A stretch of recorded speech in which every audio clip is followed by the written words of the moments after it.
के घर में ब्राह्मण आए और उन्होंने बोले जाकर घर में कहा कि भिक्षाम देही भिक्षाम देही भिक्षाम देही। ब्राह्मण की बच्ची जो थी सीधा पानी लेकर, जो सीधा पानी आप लोग देते हैं, चावल दाल आलू इत्यादि जो देते हैं, नमक मसाला, सब ब्राह्मण की बच्ची ली आ जाकर ब्राह्मण को दान देती है। ब्राह्मण जब पुत्र वधु बने पुत्रों का जब पुथु दिया तो सबको सदा सौभाग्यवती भव कहा। और जब सावित्री गई देने के लिए तो उन्होंने कहा कि सदा धर्मवती भव, धर्म से तुम आगे हो। उन्होंने कहा, पढ़ी लिखी थी सावित्री, समझ गई कि हमारे भाग्य में लगता है सबको सदा सौभाग्यवती भव के वरदान दे रहे हैं, हमें कह रहे हैं कि सदा धर्मवती भव, इसका कारण क्या है। फिर जाकर ब्राह्मण से कहते कि ब्राह्मण आप फिर भिक्षा लीजिए और हमें सोच समझ के वरदान दीजिए। कहते हैं कि तुम्हारे भाग्य में जो लिखा हुआ था मैंने तुमसे कह दिया, अब उसको हम प्रगति नहीं कर सकते हैं। कहते इतना जानते हैं आप तो ये भी जानते होंगे कि इसका वर कैसा मिलेगा। कहीं किसका जो वर मिलेगा अल्प आयु मिलेगा, अल्प आयु का मतलब कम आयु वाला लड़का मिलेगा। तो कहीं कि तब इसका कल्याण कैसे होगा। ब्राह्मण की माता पूछ रही है, सावित्री की माता पूछ रही है कि इसका कल्याण कैसे होगा। कहते इसका कल्याण होगा। अब सुनिए कैसे कल्याण होगा। ये धर्म के अनुसार करे और धर्म पर ही सावित्री रहेगी तो उसका कल्याण हो जाएगा।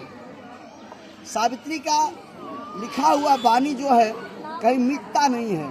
सावित्री का विवाह हो चुका, विवाह होने के बाद सावित्री कुछ दिन तक ठीक ठाक रही।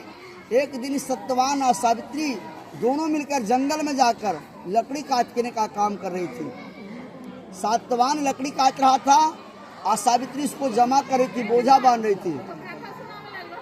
एक मिनट, अब कथा सुनने के बाद चल दिए, की दिक्कत है। जब सत्यवान लकड़ी काटते काटते जब उसको चक्कर आ गया तो जैसी चक्कर आया वैसे ही वो गिर गया और गिरने के बाद उसका प्राण माने खत्म हो गया। खत्म हो जाने के पश्चात जो था सावित्री कहने लगी कि आज सूर्योदय नहीं होने दूंगा। सावित्री का तापमान इतना था कि इसके आज सूर्योदय नहीं होगा। और जमराज, जिसको जम लोग कहते हैं, जो जम ले जाता है प्राण को, उसके देखा कि जम जैसे प्राण को निकालने लगे वैसे सावित्री पीछे पीछे जाने लगी। जाते जाते जाते जाते यम लोग के दरवाजा पर जैसी पहुँचे हैं वैसी सावित्री अपने कहती है कि प्रभु मेरा एक आज्ञा मांग लीजिए। कहते हैं, जमराज कहता है क्या चाहती हैं। कहते हैं कि आपका चरण को स्पर्श करना चाहती हूँ। कहते हैं कौन बड़ा बात है, चरण धोना चाहती हो, धो लो। जैसी चरण धोती है तो इतना आंसू गिरता है सावित्री का, उसके देखकर जमराज को दया आ जाता है। जमराज कहते हैं कि बेटी कोई वरदान हमसे तुम मांग लो। कहते हैं कि क्या वरदान में आप देंगे। कहते जो मांगोगी सो देंगे। कहते हैं कि मांगना है एक काम कीजिए सरकार, हमें 100 पुत्र का वरदान दीजिए। हमारा एक पुत्र 2 पुत्र नहीं हो, 100 पुत्र हो। कहते हैं कि जमराज समझा नहीं। जमराज कहा तथास्तु, मैंने तुम्हें दिया। जैसे उन्होंने कहा कि दिया, उसके पश्चात फिर प्राण को ले जाने के लिए आगे बढ़ा तो फिर सावित्री चलने लगी। कहते हैं ठहरिए सरकार। सावित्री जब देखता है जमराज पीछे मुड़कर तो कहता अरे तुम कहाँ रही हो, हम मृत्यु प्राणी के लाते हैं, हम जीवित प्राणी को नहीं लाते हैं।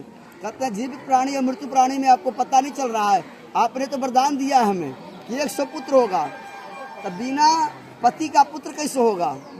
अब जमराज फंस गए फेरा में। कहें कि क्या चाहती हो। कहते हैं हमारे पति का प्राण लौटाइए।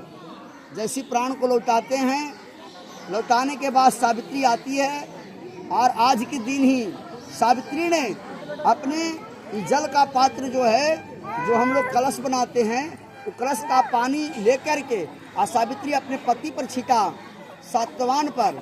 सत्यवान खड़ा हो गया और सत्यवान के खड़ा हो जाने के पश्चात उन्होंने बताया, सावित्री ने कही कि हे स्त्री जाति, हमारे लिए जो व्रत करेगा उसका 7 जन्म तक मैं निश्चय कहता हूँ, जो बनी भूति भगवान का जो पूजन करता है उसका 7 जन्म तक